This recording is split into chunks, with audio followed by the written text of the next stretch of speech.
Hello, I'm Erika Thomas, and for 6 years I cared for my mother.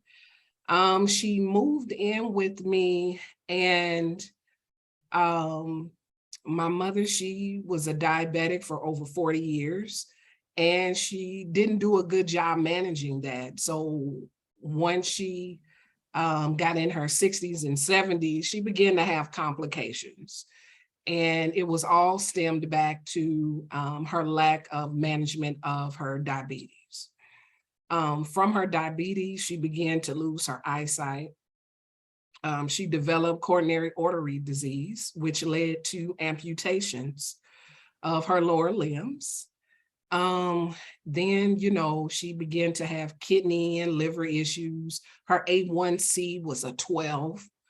And a 7 is you have a 7 before they diagnose you with diabetes. And when my mother did pass away, we got her A1C down to like a 7.3 over 6 years. But one thing about her particular situation was once you have diabetes and it's done the damage, it's all you can do is really prevent it from getting worse. It's no way of going back and correcting what has been damaged. So when my mother moved in with me, she was already at a place where it was a lot of things going on in her body.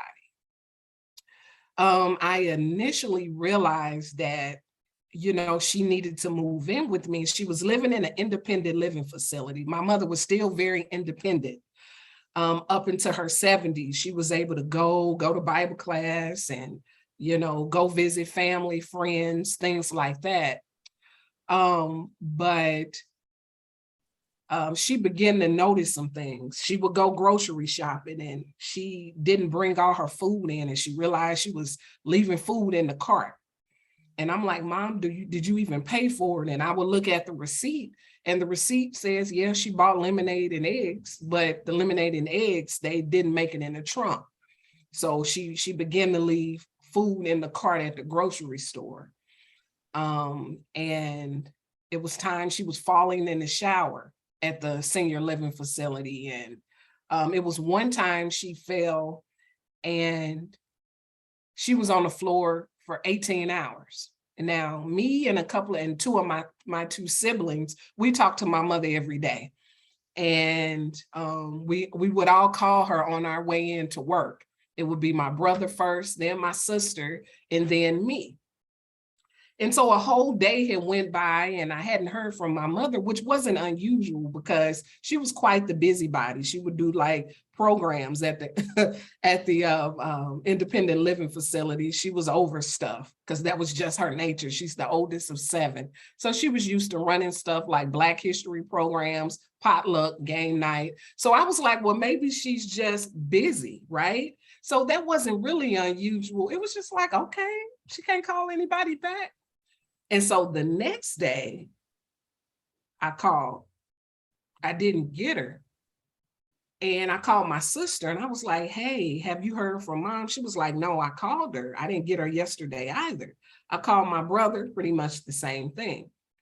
And so by this time I'm at work, because like I said, I called her on my way to work. I called the front desk of the living facility she was staying in. And I asked them, I said, hey, can you all do a wellness check? And they normally do wellness checks like once a week. They normally did it on Wednesday or Thursday. This just so happened to be a Tuesday. And I said, could you all do a wellness check on my mother? And they did. And they said, okay, we'll do it. We'll call you back.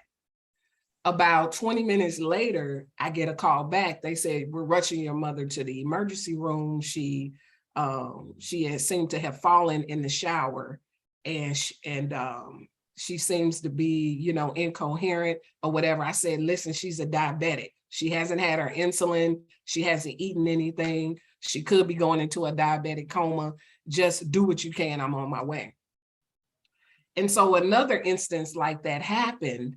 And her forgetfulness, because she was also diagnosed with dementia as well. And, she would forget where she would park her car, and she would call me and I would have to go places and help her find her car. So, it was things like that. It wasn't happening every day, but often enough to where I knew that I needed to be trying to plan something. And of course, I didn't want her moving in with me, messing up the way I did me, because that would change everything about my lifestyle. But at the same time, that's mom's. And I was like, I'm just going to have to do what I had to do. It was no easy decision for me, but I knew it would be easier for me if I had her where I can see her. That way I'm laying eyes on her every day. Right. And she was still a little bit independent when she initially moved in with me. And that was good. She was able to go and get her own haircut and, do everything that she would normally do, go to the bank, blah, blah, blah. But then I began to notice other things like she parked in the wrong driveway. Or she parked in the grass, like the whole car was parked in the grass. And it was just like little things that that's no little thing, but it was things that I was noticing like that. And I remember I was like, Mom, you're parked in the grass. And she was like, yeah, I noticed that once I got in the house. And I said, okay. And it wasn't too long after that, my mother, she said, I don't think I need to be driving anymore. So I didn't have to fight with her about that. And I know a lot of people had to fight with their parents about not driving anymore. But I'm just glad that wasn't a battle I had to deal with. My mother surrendered her keys, and she was a prima donna, so she didn't mind just being chauffeured around. I think that's what she really wanted anyway. She probably could have still drove a little bit, but anyway, she gave her keys up. That was a relief for me, but then that also put another burden on me. That now she's not as independent as she once was. Now I have to be the one to take her to these places that she would normally go, as well as I had a part-time and a full-time job. And it's sometimes it's hard to get help from family and friends. And because nobody really wants to be bothered. And it was kind of like, they didn't say it, but it was kind of like, you took on that responsibility. You did that. So, they would help out from time to time, pick her up, take her to church, maybe take her to get her hair cut or whatever. But a lot of that was on me. And that was the frustrating part, because I just thought that I would have more help from family because she had helped so many people. I didn't think it would be an issue for anybody saying, you know what, I can take your mother to the store. I'm talking about her sisters. All right. My sister lives in South Carolina, so she can only do what she can do. My brother, he's a pastor of a church. He's a full-time employee. And so his time was limited as well. Everybody's time was limited. I get that. Erika, did you ever ask people specifically, Auntie, can you take Mom on Monday to this? Auntie, can you take Mom to this on Wednesday? Did you? I would ask, and I just got disappointed and I stopped asking, because it's like, well, I can do it, but I can't do it today. Or, it was always an inconvenience. And I'm like, well, for me, I'm like, listen, she needs to go to the doctor when she needs to go. It can't wait. And it just seems as though me asking was a huge inconvenience, to the point where I'm just like, you know what, fine, don't worry about it. I got myself into this. I'll just do it by myself. And that probably wasn't the best way to go, but just for me to keep my sanity, that's what I decided to do. Do you have any other support? I mean, just like for yourself, like when, like you said, you were working full time, working part time, and then just your own downtime. Did you have some? I did not have any downtime, because I had to use a lot of my sick days just to make sure that my mother was going to the doctor, because I would get off at 5 or 6 o'clock. Her appointments were during the morning time, and I would just be so exhausted. I wasn't doing anything for me. I wasn't doing anything for me, maybe except on the weekends, I would, go out with some friends, but during the week, and then on Sunday, I'm chasing her around the house to get ready for church. And on Saturdays, I mean, she would only bathe 3 days a week. Because when you get older, they don't need to bathe every day like that. They sitting in the house. And so, give her a bath on Saturdays, then I'll go out. Sunday morning, I'm chasing her around the house like a toddler. Because she was like, oh, it only is going to take me 30 minutes to get ready. Ma, it takes you a whole hour and a half sometimes. Literally, it's like chasing a toddler. It's like, hey, the last 3 times I seen you, you just had on underwear. I'm not seeing any progress. Like I need to see a slip maybe next time. But it was just like, because I would leave her alone to try to just let her do her thing, but I had to facilitate, like, because I could have just sat her down and say, hey, we putting this stuff on, like I once used to. But then I decided, let me just kind of, pull off a little bit. But I was going somewhere with that. But when my mother moved in, I began to see a decline in her health. And she was with me for 6 years. And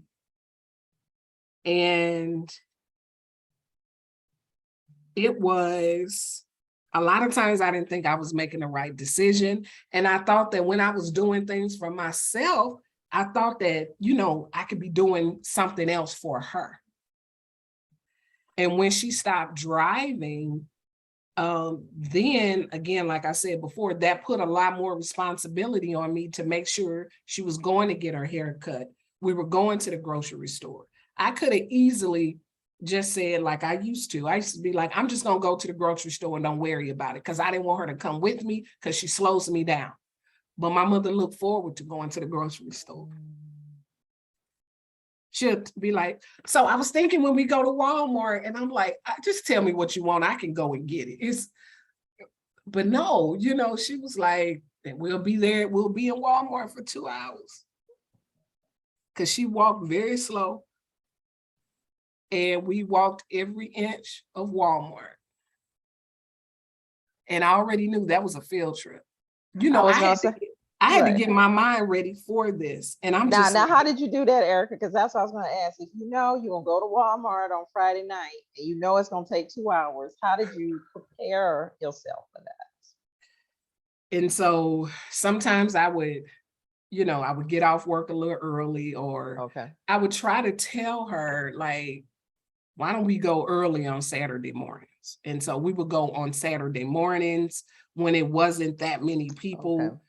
Because she would walk away from her purse and everything. So I could never just leave her and just say, well, I'm going to go in such and such aisle and I'm going to grab the bananas and the potato chips and the peanuts, because she would literally walk away from her purse. So I had to buy her a pouch.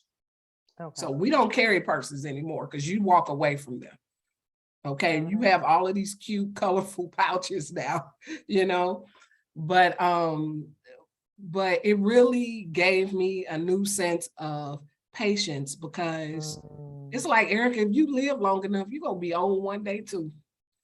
And you would want somebody to have that patience. And I remember I read a story or a poem or something like that, where, how when you were younger, your parents had to repeat the same thing to you over and over and over and over. You didn't learn your ABCs the first time they said your ABCs. You had to keep saying it. You didn't learn how to tie your shoe the first time.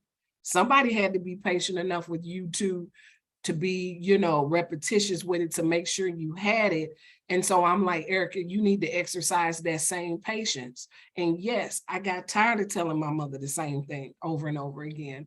I got tired of showing her, Mom, this is how you get to the DVR. All of your things that you recorded, this is how you do it. I even wrote it out, you know, and everything. You know, I got to a point I had to write out everything for her, you know, and that slowed me down. Because when you're so used to doing something, you don't think about how many steps. It's like, really? That one thing really took like 10 steps and I could just do it, bop, bop, bop, bop, bop, 30 seconds, right?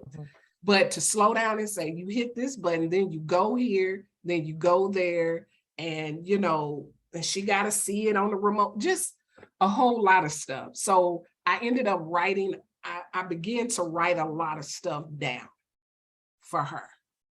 And so she had different notebooks of things I had written out, wrote out, printed out, and all of this different kind of stuff. Learn about yourself in that. I learned that, I learned that when you really love somebody, you don't really put limits on it. You never really know what you're capable of. Like I'm easily like squeamish on things like blood and, you know, all of that.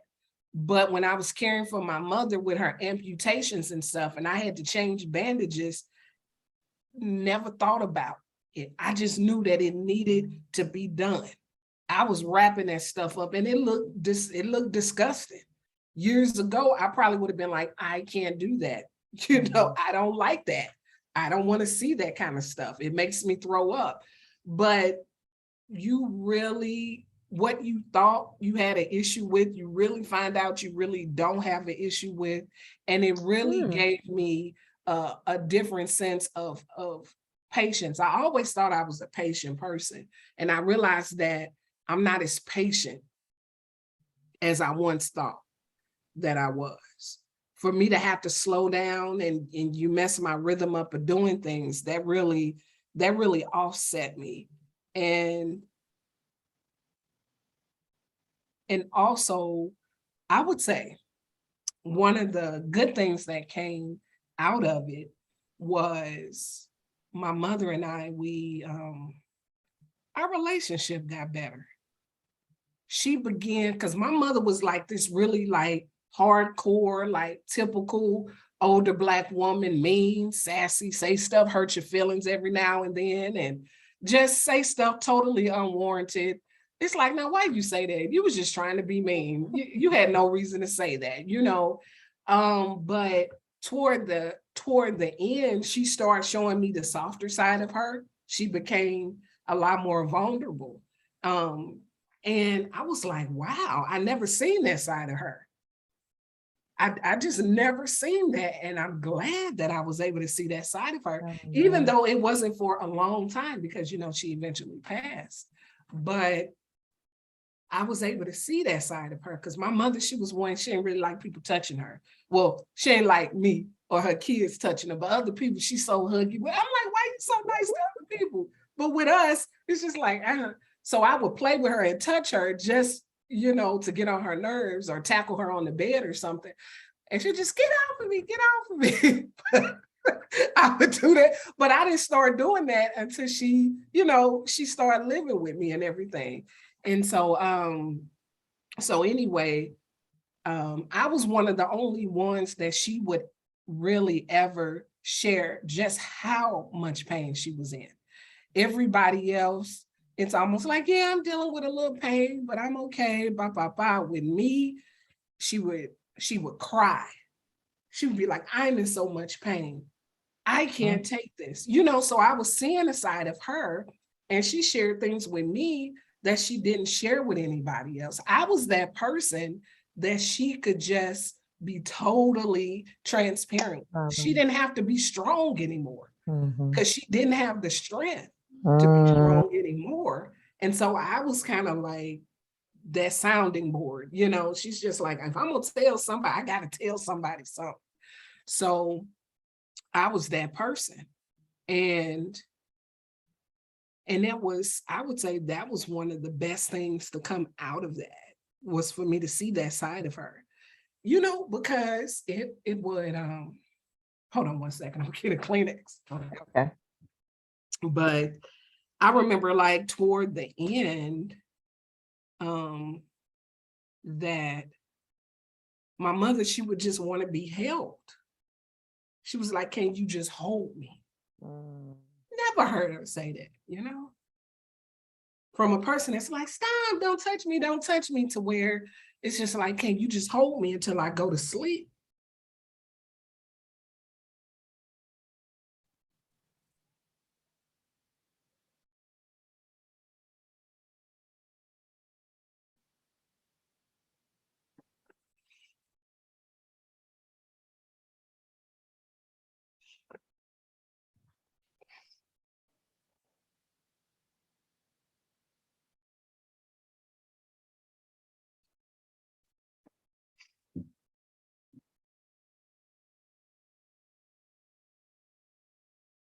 Tell other caregivers something that you would want them to know based on your experience, like something that Yeah. was true for you that maybe Mhm. might set somebody else up. I would want them to know that there is tons of resources out there. Of course, when I went into it, I had no idea the resources that were available. And just doing the research and just knowing the right people, I was able to get access to some things. Say, for instance, I know the Department of Aging, I think it's called the Department of Aging, and there is a caregivers program where every month you get like a $50 credit, and you can purchase things with that credit, like Depends, Boost, things of that nature. And this is all for the caregiver. This had nothing to do with my mother. It's just a caregiver will need these things to be a caregiver. They're gonna have to make sure the person that they're caring for has undergarments, like Depends, that they have, what do you call those? You have Boost, and what was the other one? What's the other one? Ensure. Ensure, that's the one I'm trying to think of. And we would have a case or so delivered to the house, and they had other items. And this was something you had to get your name added to a list. You just had to get your name on the list. It didn't cost anything. And not only did you get like a $50 credit, I think it was $50 credit every month. They also sent tons of coupons for those very same items as well. And so that program, and then it's a program called St. Louis Help, and they're able to supply equipment, gently used equipment, like wheelchairs, walkers, shower aids, and those things, adding handles to the shower seats, all of those different kind of things. And I went out and bought all of this stuff, but I didn't really know that these things were made available, to where when my mother passed and I had these items, I donated them to St. Louis Help, because they were helpful to me until I was able to get the things that I needed for my mother. I had to start off with a used wheelchair that I had to really get clean. I had to start off with used shower handles. I had to start off with used walkers and things like that. Even though insurance covered most of those things, sometimes not right away. Sometimes you would have to pay up front and maybe get reimbursed or get a credit or whatever. You just started observing changes, right? And so part of it, because it's always one person in the family that notices that kind of stuff, and to then kind of start to see some patterns or ask questions, and then start to kind of create the environment, because you recognize that something's changing. So I appreciate that. And so as we bring this to a close, Erika, when people want to learn more about you or something else, other projects that you're working on or another business, how can they reach you? They can reach me via Facebook or Instagram. So nothing extra going on, unfortunately. Not I yet, wish right? not yet. I wish I could because I really, really do miss it. And caring for my mother was another reason why I decided to help people with their own self-care. Because some of the things that the services I provided for others were some of the services that I performed on with my mother, and I saw how it helped her, just giving her a facial and giving her a massage, um, and I saw how very useful and effective it was for her. And I decided that, you know, I want to help other people with the self-care part, and I began to practice it myself, making sure I was making time for me. So if that means I had to say no, sometimes no is the best thing you can do for yourself, is to just say, I can't do it. I'm not gonna be able to do it. No, that's one of the best antidotes for, you know, your mental health and self-care. It's okay to say no. It is okay to say no. That's a part of self-care. Yes, ma'am. A And it's part a of complete, self-care is mhm. saying no. Yes, ma'am. And it's a complete sentence. No, it's a complete thought. Yeah. No. And it's a complete thought. And so, Donna, thank you so much Yes. for asking me to share my story. Not really many people ask for it. Sometimes they just get it. They don't necessarily ask for it. It depends on what's being discussed. But thank you for, you know, creating a platform, and I hope it can help someone. I am touched by the love that blossomed between Erica and her mom. Subscribe, like, share, and comment. We're in it together, my people. Have a wonderful week. Talk to you soon.